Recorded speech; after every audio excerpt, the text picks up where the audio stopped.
ક્યાંક વ્યાજખોરોનો ત્રાસ, ક્યાંક હની ટ્રેપમાં ફસાવાનું ષડયંત્ર. રૂપિયાની માંગને કારણે કોઈની જિંદગી જઈ રહી છે તો કોઈનો તોડ કરવામાં આવી રહ્યો છે.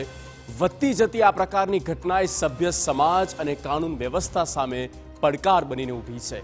જુઓ બે અલગ અલગ ઘટના, પણ મૂળ તો એક જ: બચીને રહેજો ટ્રેપની જાળથી.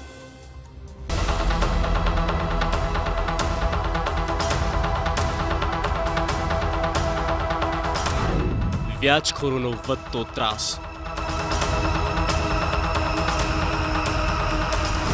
હોમાઈ દંપતીની જિંદગી.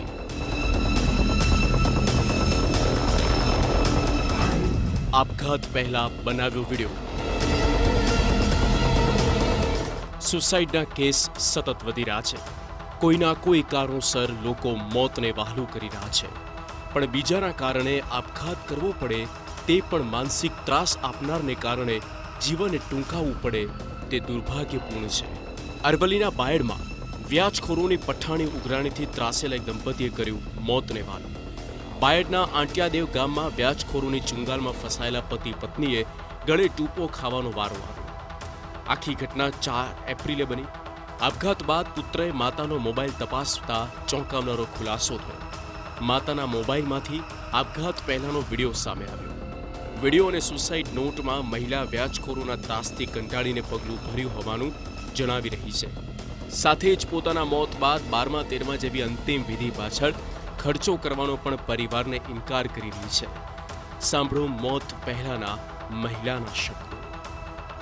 અમારા પગલું ભરવાનું કારણ અમે પોતે જ બે જવાબદાર છીએ અને પૈસા માટે જ આ બધું કરવું પડ્યું. મારા લોકોનાથી અમારથી લોકોની બોલી અમારથી સહન નથી થતી એટલે અમે આ પગલું ભર્યું. અમારા પાછળ કોઈ 11મું 12મું 13મું કોઈ ખર્ચો કોઈએ કરવો નહીં. ખર્ચો કરવાથી અમને શાંતિ નહીં મળે, નહીં કરો તો અમને શાંતિ મળે. એટલે મારે કોઈ ખર્ચો કરવાનો નથી. મારે કોઈ 11મું 12મું 13મું મારે કશું કરવાનું નથી. એના પાછળ કોઈ 1 રૂપિયો મારે બે પાછળ બગાડવાનું નહીં. અને મારે ચિરાગને જોજે. સુસાઇડ નોટમાં મૃતકોએ 2 ઈસમો પર વ્યાજખોરી અને પઠાણી ઉઘરાણીનો આરોપ લગાવ્યો, જેમાં રણેચી ગામના અતુલ પટેલ અને પીપોદરા શેઢા ગામના બબા ભરવાડના નામનો ઉલ્લેખ છે.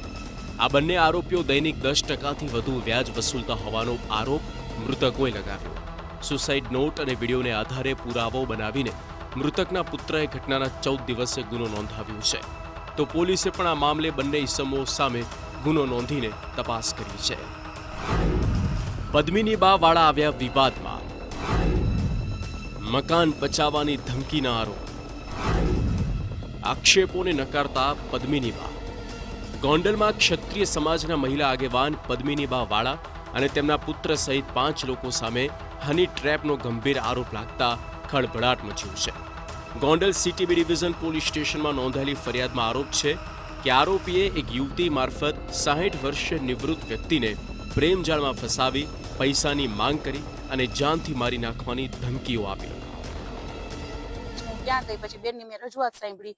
મેં બેનને એવું કીધું, મેં કીધું બેન બે પાસા મારે સાંભળવા પડે. એટલે મેં કીધું એ ભાઈ છે એને પણ મારે સાંભળવા પડશે. તો એક સમાજની આગેવાન તરીકે મેં તો આવા કેટલા બેનો દીકરીઓના પ્રશ્નો સોલ્વ કર્યા છે, ઘરે જઈને સોલ્વ કર્યા છે, અને મારી આખી ટીમે છે અને મારી પાસે પ્રૂફ પુરાવા છે. તો ઘરે અમે શું કામ ન જઈ શકીએ? ઘરે અમે શાંતિથી અમે વાતાવરણ અને જો થોડોક ઠપકો આપી અમે અને થોડું કહીએ ખરા. તો અમારું એક એવું હતું, ઈ ભાઈને ફોન કર્યો, ભાઈએ ના આવ્યા. ભાઈ એમ કીધું હું નહીં આવું, આપ લોકો અહીંયા આવો. બરાબર, અમે અહીંયા આવ્યા, ગોંડલ આવ્યા. શું છે સમગ્ર મામલો? ફસાવા બાબતે પદ્મિની બાનો જવાબ. સમગ્ર ઘટના જોઈએ તો તેજલ છૈયા નામની યુવતીએ 60 વર્ષીય ફરિયાદીને હની ટ્રેપમાં ફસાવ્યાનો આક્ષેપ છે. યુવતીએ ફરિયાદીને ફસાવી તેનું 7 થી 8 લાખનું દેવું ભરી દેવાની માંગ કરી, જે બાદ બીજા દિવસે તે યુવતી પદ્મિની બા વાળા, તેમનો પુત્ર અને અન્ય 2 વ્યક્તિ ફરિયાદીના ઘરે પહોંચ્યા હતા અને તેને ધમકાવ્યો હતો. એટલું જ નહીં, યુવતી જોડે સેટલમેન્ટ કરવાની ધમકી આપી, તેનું દેવું ભરી દેવા જણાવ્યું. આ મામલે ફરિયાદીએ પોલીસ ફરિયાદ દાખલ કરાવી છે. પણ પદ્મિની બા વાળાનું કહેવું છે કે ફરિયાદી યુવતીનું શોષણ કરવા માંગતો હતો. તેમણે સમજાવટથી વાત કરી હતી અને ફરિયાદીએ માફી પણ માંગી, છતાં પાછળથી તેમના પર ખોટા આરોપ લગાવવામાં આવ્યા. એટલે અમે એમને એમ કીધું કે ભાઈ આપ ન્યૂઝમાં આપની માફી પત્ર એક અમને આપી દો, અમારે ક્યાંય વાયરલ પણ નથી કર્યું, પણ બીજી વાર આવું કોઈ બેન દીકરીઓ સાથે આપ કરતા નહીં. બસ આટલી જ વાત હતી. એમાં એટલું બધું ચગાવ્યું અને અમારા જેવા આગેવાન જે બેનો દીકરીઓને ન્યાય દેતા હોય એની ઉપર એફઆઈઆર કરી એ તો કરી, પણ ફક્ત મારા ભેગા ખાલી 2-3 દીકરા વાવ્યા હતા. ખાસ કરીને મારા દીકરા તો મારી સાથે જ હોય છે, તો મારા દીકરા માથે શેની ભાઈ એફઆઈઆર? મારા દીકરા અહીંયા આખું અમારી પાસે ફૂટેજ છે, બરાબર છે. અમે ત્યાં હતા, અમે બેઠા હતા, અમે નથી કોઈ મારકૂટ કરી, અમે નથી કોઈ જાતની કોઈ એવિડન્સ નથી કે અમારી માથે જે ફરિયાદ થઈ છે એ ફરિયાદ થઈ શકે. ફરિયાદીએ બળજબરીપૂર્વક પૈસાની માંગ, જાનથી મારી નાખવાની ધમકી અને અન્ય સંબંધિત કલમો હેઠળ ગોંડલ પોલીસ સ્ટેશનમાં ગુનો નોંધાવ્યો છે, જે બાદ પોલીસે તપાસ કરી છે. આ ઘટનાએ સ્થાનિક સમાજમાં ચર્ચાનો વિષય બની છે અને લોકો પોલીસ તપાસના પરિણામની રાહ જોઈ રહ્યા છે. Bureau report TV9.